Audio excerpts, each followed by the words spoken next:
أو قاعدا أو قائما فلما كشفنا عنه ضره مر كأن لم يدعنا إلى ضر مسه كذلك زين للمسرفين ما كانوا يعملون ولقد أهلكنا القرون من قبلكم لما ظلموا وجاءتهم رسلهم بالبينات وما كانوا ليؤمنوا كذلك نجزي القوم المجرمين ثم جعلناكم خلائف في الأرض من بعدهم لننظر كيف تعملون وإذا تتلي عليهم آياتنا بينات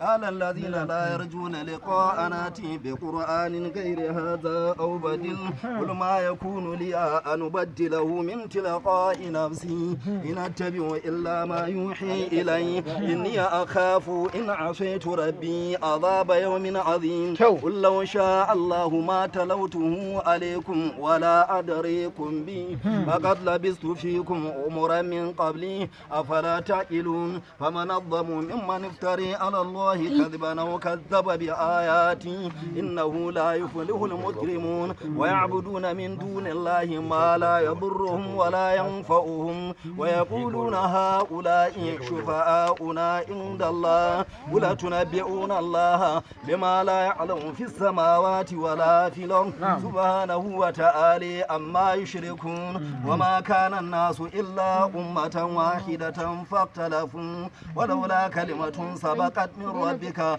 لقضي بينهم فيما فيه يختلفون ويقولون لولا أنزل عليه آية من ربي فقل إنما الغيب لله فانتظروا إني معكم من المنتظرين وإذا ذقنا الناس رحمة من بعد ضراء مستهم إذا لهم مكر في آياتنا قل الله أسرع مكرا إن رسلنا